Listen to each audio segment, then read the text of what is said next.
السلام عليكم ورحمة الله وبركاته.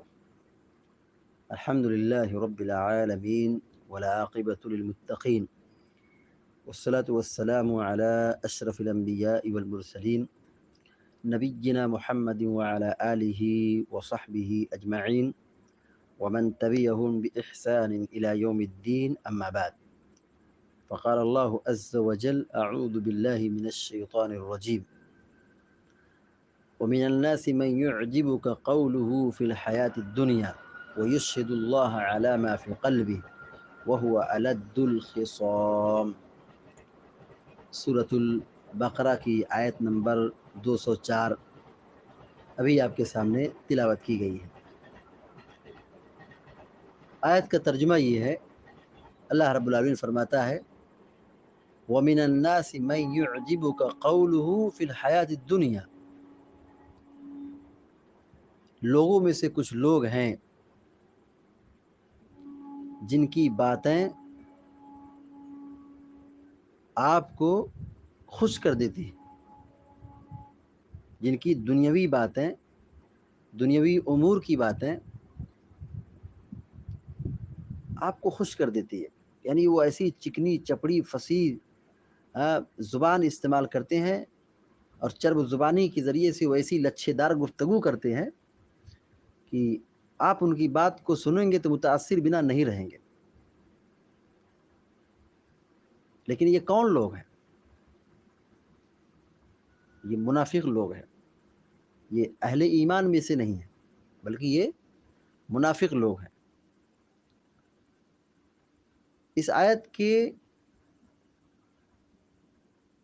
مفہوم اور مراد کے متعلق اکثر اہل علم نے، مفسرین نے یہی کہا ہے کہ یہاں پر چکنی چپڑی زبان استعمال کرنے والا، لچھے دار گفتگو کرنے والا، فصیح زبان اور بہترین بات کرنے والا، اس سے مراد اکثر مفسرین نے اخنس بن شریک کو لیا ہے، جو پکا منافق تھا۔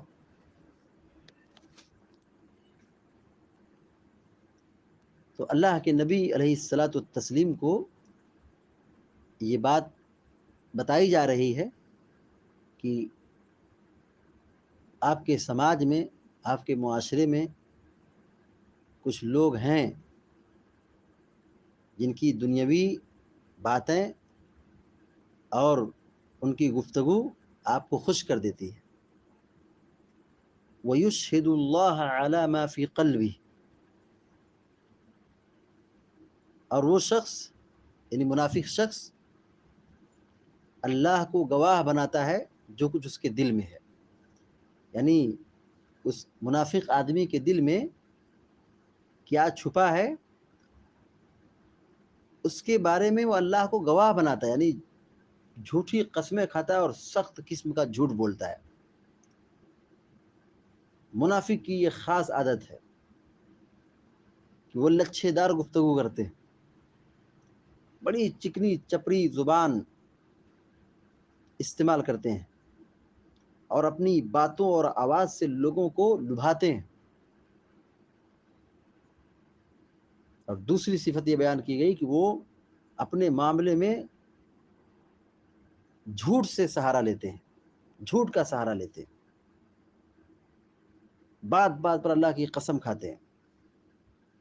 وَيُشْهِدُ اللَّهَ عَلَى مَا فِي قَلْبِهِ، وہ اللہ کو گواہ بناتے ہیں جو کچھ ان کے دلوں میں چھپا ہوا ہے، یعنی دل میں کیا چھپا ہے، کفر، نفاق اور برائی، بے حیائی، لیکن اس کے باوجود بھی وہ سخت قسم کا جھوٹ بولتے ہیں۔ وَهُوَ أَلَدُّ الْخِصَامِ، وَهُوَ أَلَدُّ الْخِصَامِ،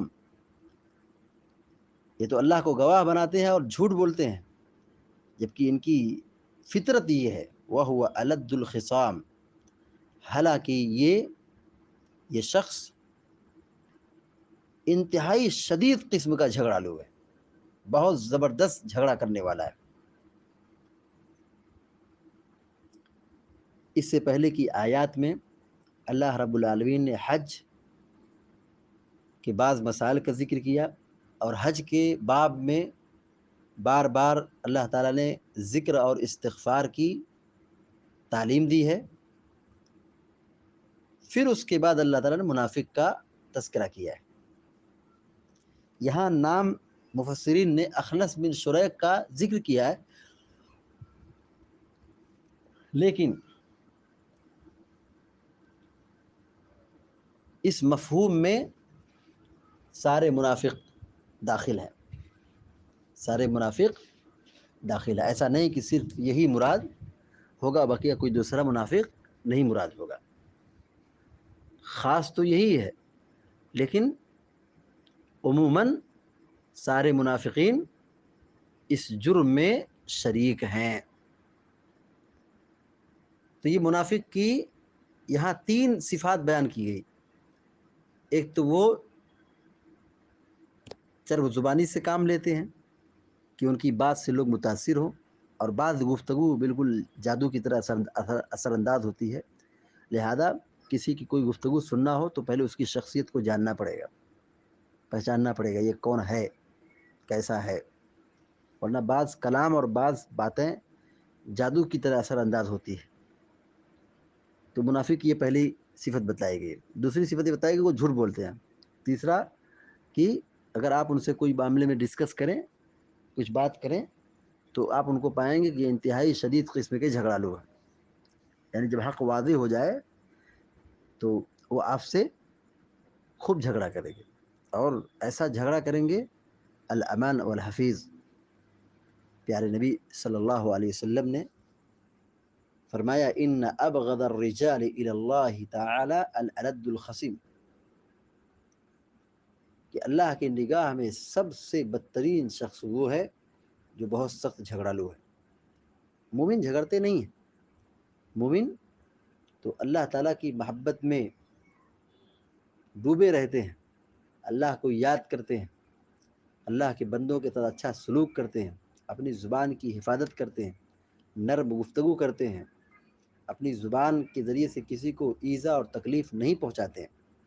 لیکن جو منافق ہوتا ہے وہ اپنی زبان سے اور اپنے ہاتھ سے دوسروں کو تکلیف پہنچاتا ہے اور سخت قسم کا جھگڑالو بن جاتا ہے. منافق کی آپ نے 3 نشانی بیان فرمائی. آیت المنافق ثلاث اذا حدث كذب واذا وعد اخلف واذا وعد اخلف واذا اؤتمن خان. اور بعض روایت میں 4 کا بھی ذکر ہے، واذا خاصم فجر. یہ منافق کی 3 نشانی ہے، اور بعض روایت میں 4 نشانی بیان کی گئی ہے. پہلی نشانی جب بات کرے تو جھوٹ بولے، یعنی جھوٹ بولنا اس کی سب سے بڑی پہچان ہے. جب وعدہ کرے تو وعدہ خلافی کرے، بدعہدی کرے، غداری کرے. اور تیسرا ایک جب امانت دی جائے تو اس میں خیانت کرے. اور جب وہ جھگڑا کرے تو چوتھی قسم دوسری حدیث میں ہے وَإِذَا خَاصَمَ فَجَرَ، کہ جب وہ جھگڑا کرے تو گالی گلوچ کرے، یعنی بد زبانی کرے، زبان کا غلط استعمال کرے. تو اس آیت سے ہمیں اور آپ کو یہ سبق اور نصیحت ملتی ہے کہ ہم ایمان اور توحید کی قیمت کو سمجھیں اور اس پر استقامت اختیار کریں. منافقوں کی بری روش سے بچیں، کیونکہ منافق کا انجام انتہائی سخت ہے. منافقین کا انجام بہت ہی خطرناک ہے. ابھی سورہ بقرہ ہے، اس کے بعد جب سورہ نساء کی تفسیر بیان کی جائے گی اور سورہ توبہ کی تفسیر بیان کی جائے گی، تو منافقوں کی جو کرتوت اور ان کے کالے کارنامے ہیں، پھر اللہ تعالیٰ نے جو ان کا انجام اور ان کی تباہ کاریوں کا تذکرہ فرمایا ہے، اس کی تفصیلات وہاں پر سورہ توبہ اور سورہ نساء کے اندر انشاءاللہ بیان کی جائے گی. تو منافقوں کی بری روش سے ہمیں اپنی پوری کمیونٹی کو اور پورے سماج کو بچانے کی کوشش کرنا چاہیے. اللہ تعالیٰ سے دعا ہے کہ اللہ تعالیٰ ہم سب کو آپ سب کو نیک عمل کی توفیق عطا فرمائے. آمین یا رب العالمین. وصلی اللہ علی نبینا محمد وسلم تسلیما کثیرا. السلام علیکم ورحمۃ اللہ وبرکاتہ.